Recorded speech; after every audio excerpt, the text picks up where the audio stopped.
Youth and Social Life, a platform where everything related issues are being discussed. That stage of adulthood, faced with challenges of social interaction, sexual orientation, family life, and social development during the teen years. We also learn signs of problems and talk about important topics facing the youth.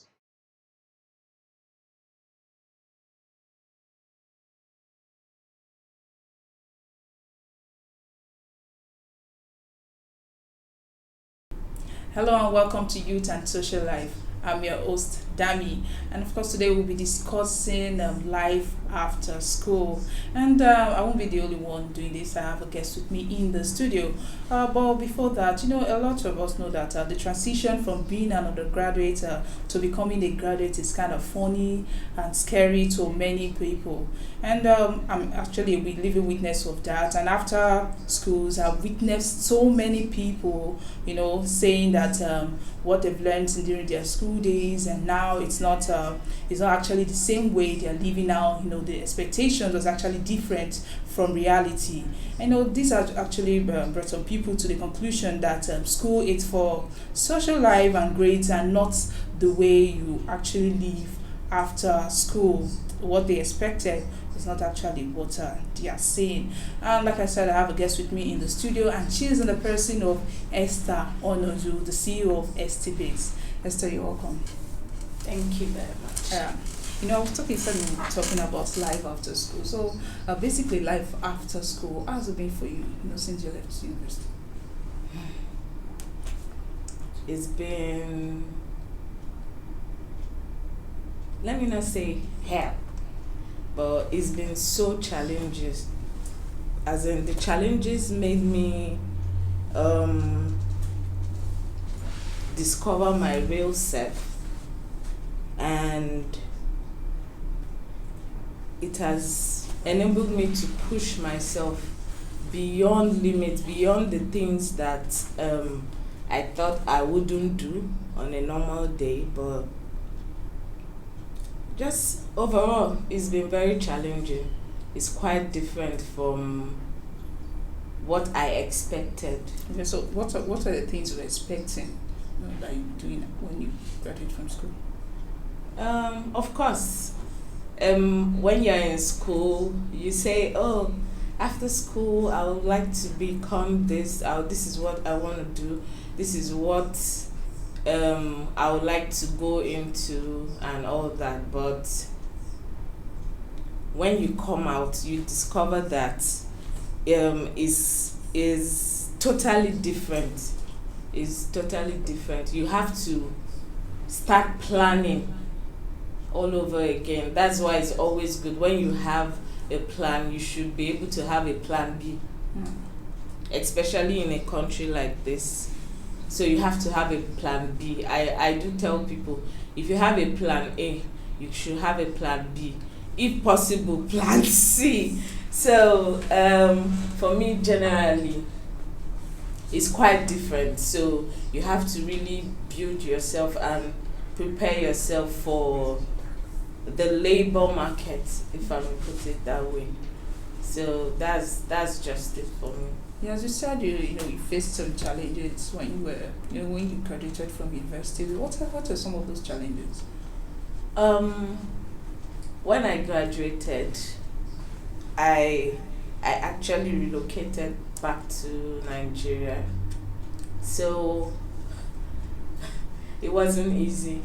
But when I came back, it was like I was in another planet.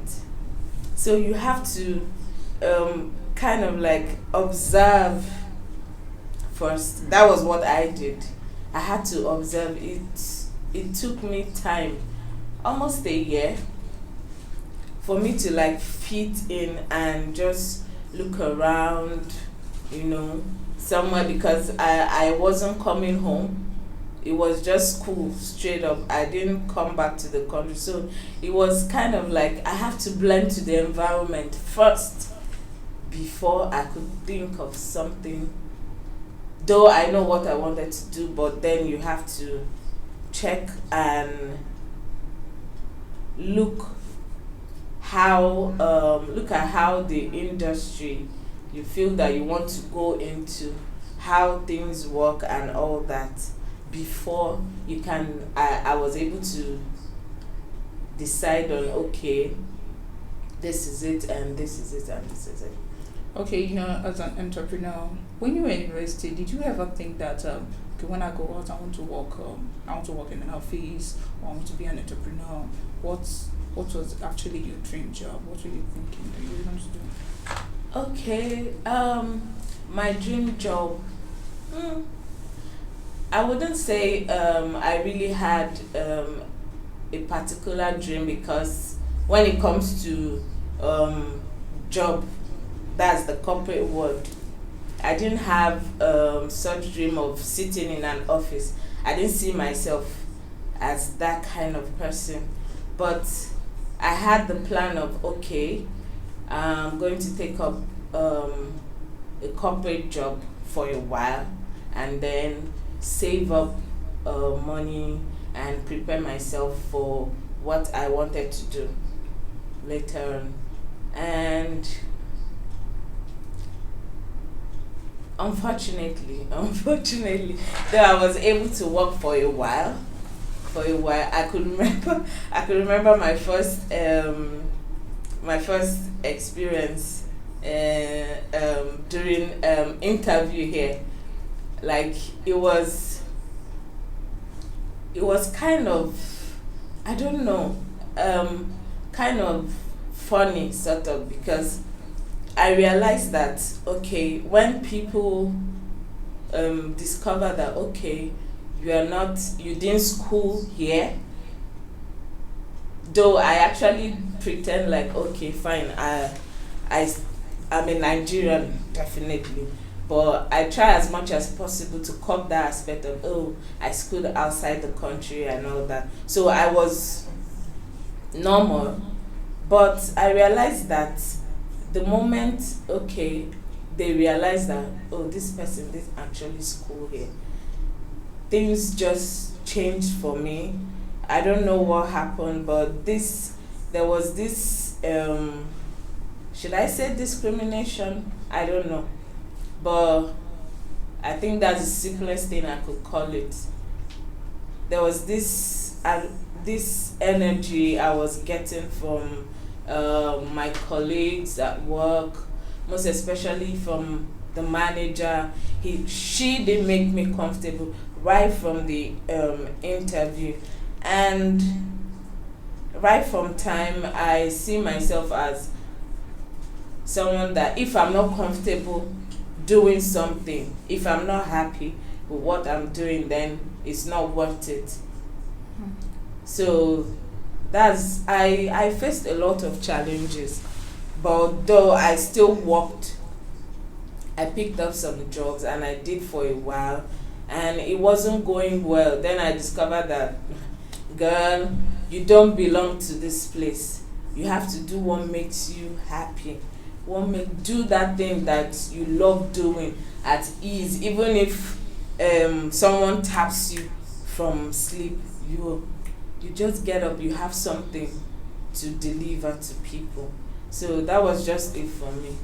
Okay, after spending like 4 to 5 years or 6 years in university, studying workers or the question is, what did you achieve and what did you actually gain?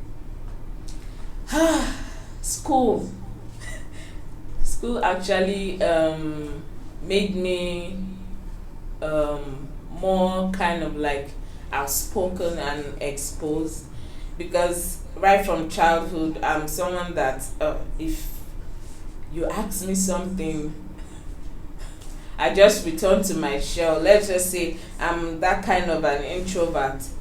So school gave me a whole lot of exposure, because I had people from different countries. You have to mingle, you have to know how to socialize and accept their culture, because definitely we don't have the same culture. So you have to know how to accommodate other people's culture and still be okay and fine with it. Okay, when you graduated from the university and you came out to the labor market, how did the society help you, as a student and also as a fresh graduate? Um, the society at large has helped me to be stronger and realize that this is this is your purpose, this is what you want to do. So they've helped me to be stronger. All the challenges I faced around me from the society generally had made me discover who truly I should be and where I should be. So that's it. Okay, let's go on a short break and we'll come back. We'll continue. I've been with Esther Onodu in studio, and she is the CEO of ST Bakes. She has been discussing her life after school and also what she was doing in the university. Okay, and we're going on a short break now, and when we return, we'll continue further. Don't forget that while we're on the break, you can always like and follow us on our social media platforms that are showing on your screen, and also don't forget to create a watch party with your friends. Stay with us, we'll be back. And Social Life, a platform where everything related issues are being discussed. That stage of adulthood, faced with challenges of social interaction, sexual orientation, family life, and social development during the teen years. We also learn signs of problems and talk about important topics facing the youths.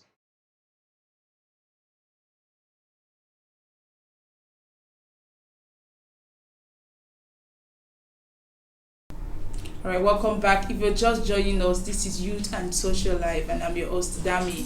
I've been with the CEO of ST Bakes, Esther Onodu, and she has been talking to us about a life after school and also while in the university. Esther, you're welcome. Thank you. We're talking about your life after school, your experience. Talking about your friends, that's not possible for us to also say that we really graduated from university and we've not been in contact with them, because I personally have been in contact with some of my friends that have been, a big part of my life. So how's it been for you? For me, people that I went to school with have actually impacted my life in so many ways. Like, they've been my source of encouragement. Even when there was a time I felt, okay, maybe I'm not doing the right thing and all that, and they keep telling me, come on, this is what you've been doing. Because actually when I was in school, I actually supported myself with baking and all that, and they told me, this is I don't know, this is where you should be, this is what you should be doing. So for me, I've been in contact with them, and it's been a great experience knowing that, okay, even when you're down, people around you are willing to encourage you and get you back on your feet. So it's been an amazing experience for me. Okay, you said you were supporting yourself in school, baking and all that, and talking about jobs while in school and also outside. So you brought that same hobby outside. So how has the business world been for you as an entrepreneur? It's been very challenging because there are so many bakers, so 1,001 bakers. But you have to be able to create something unique for yourself. You have to create a niche for yourself. I'm not, ST Bakes is not that well established to some extent, but then I must say I've actually grown. I've actually grown over time, and this has really helped me to stay on top of my game, because as a baker, you have to keep improving yourself.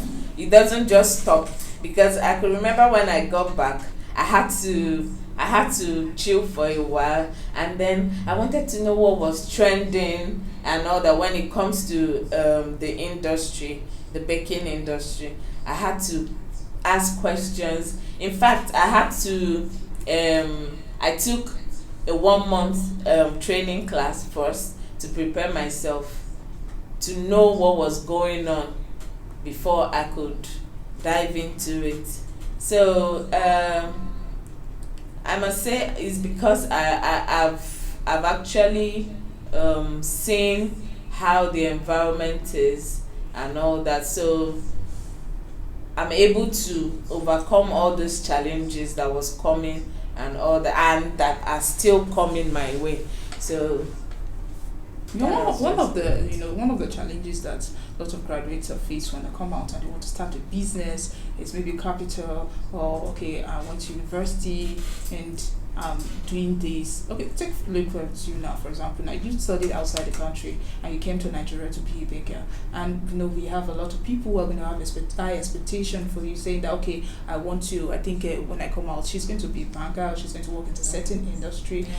Did you experience something like that? And how, when it comes to capital, how did you work it out? Sincerely, most people tell me, why don't you get a job? Why don't you do this? Why don't you do that? They feel that baking is just baking, like there's nothing to it, there's nothing extraordinary about it. So you should get a job. And most people are comfortable, okay, I'm earning a monthly salary. They just want to go out every day and get paid at the end of the month. So from such people, you don't expect anything less. You shouldn't expect them to encourage you to be an entrepreneur, because that is what they believe in. They believe in going out. It's not everybody that should be in business. Of course, we need some people in the banking sector and all those, every other sector. So everybody mustn't be an entrepreneur. So when according to you, for the capital aspect, I can't remember saying, okay, this is what I started with, because it's actually kind of, okay, you're producing and people get to pay for it. So you don't need a huge capital to start up, because what I would tell anybody is learn a skill first. Learn a skill first. When you learn a skill, definitely you know how to manage yourself and get through to the top, because most people believe, okay, I want to start up the business and then I just want to go boom, get a place, get a shop, get an office.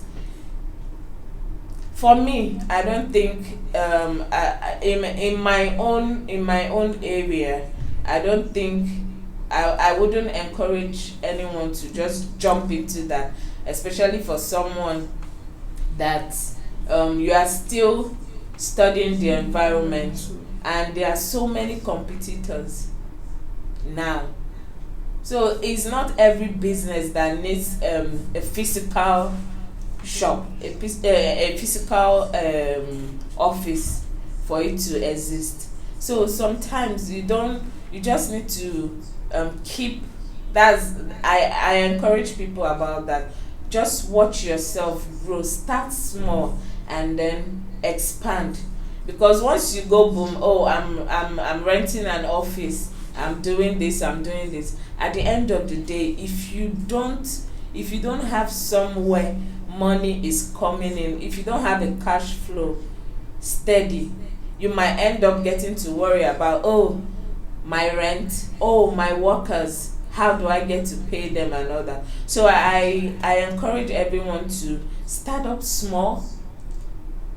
Like I am a home baker, and most people own online store and all that. You don't get to see the physical things are they are really changing, things are evolving, and I feel everybody should learn to evolve with things that are going on around you. Okay, let's just leave the business aspect. When you're talking about life after school, we're also talking about the relationship. So the time is going on, so we have to just round up. But talking about the relationship, coming out of school, is it still the same thing with you after school and also when you were in school? No, of course not. It can't, because if it's the same, then that means I'm not growing.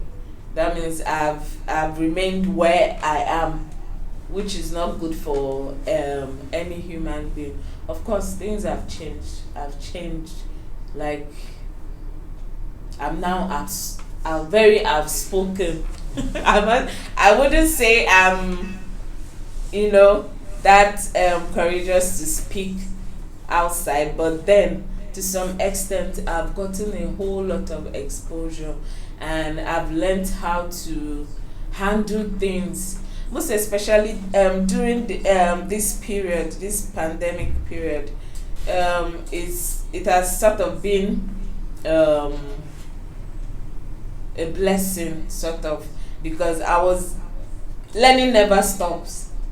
So I'm able to get online classes from different bakers, and they tell you about their experience and all that. So You're saying that the pandemic actually was to your advantage, and we have a lot of it that during the lockdown period. yes, But during because the of using it, lockdown, it didn't really favor them. yeah, of course it didn't. I'm not saying it favored me, actually. I'm just saying that do whatever situation you find yourself, you should make use of that situation. You shouldn't dwell on, oh, this has put my life to a stop, so you should stop, literally. So you should move. I know so many bakers have diverted from baking just cakes. They've diverted to things that will favor them during this pandemic. Of course, nobody's celebrating birthday, no weddings and all that. So they have to make a shift and do things that people want to eat, and so you have to shift, divert to what you were doing for now till the pandemic is over.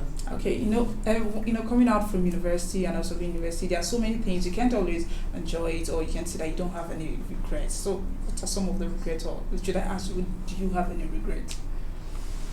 No, I don't, because I see everything that happens to me as a means of learning.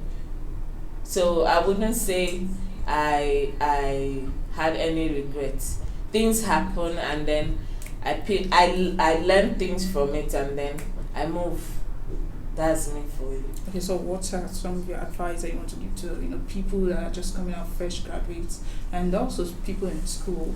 What you think they should expect? For undergraduates, people that are still in school, I would say build yourself. You need to build a very strong wall that no challenge can break through to get to you. Like, you have to build yourself to be strong, so that if not, you won't. I don't think you will survive the challenges that are ahead if you dwell on them. So you have to build yourself. And what I would tell anybody, no matter if you want to be in an office or anywhere, please learn a skill outside that. Please learn a skill. You never can tell. Okay, so don't just focus on the course you're doing. Yes. You can also learn. Yes. Like for me, I studied public relations and advertising, and I'm here baking. It doesn't mean I can't do anything within that area, but then I have options now. So that's what acquiring a skill. So I think that course has gives even you. helped you a little. Yes. Should I say? Yes. Okay. Thank you very much. It's been lovely having you with us in the studio. I've been with Esther Onodu, CEO of ST Bakes, and she has given some of the tips. And as she said, when she came out from university, it was she actually faced a lot of challenges. And she says it's very nice for everybody to have a plan A, have a plan B, if possible, have plan C also. And it's not always, the expectation is always going to be very different from the reality. And those are some of the things that she has really said. Thank you very much once again. And that brings us to the end of today's show, and today's topic on on youth and social life. Don't forget that you can always like and follow us on our social media platforms that are showing on your screen, and you can always visit our website www.vanguardngr.com to get more of our top stories and the breaking news, and also subscribe to our YouTube channels. And anytime we're having a program here, you can always create a watch party to share with your friends and also keep them updated. Like I always say, don't forget, like I always say, protect yourself, stay safe, use a face mask, use your hand sanitizer. That's the best way to stay healthy, and also it's the best thing for our neighbors and our family. Have a nice day. It's bye from me, Damlola Bushaki. And Social Life, a platform where everything related issues are being discussed. That stage of adulthood, faced with challenges of social interaction, sexual orientation, family life, and social development during the teen years. We also learn signs of problems and talk about important topics facing the youth.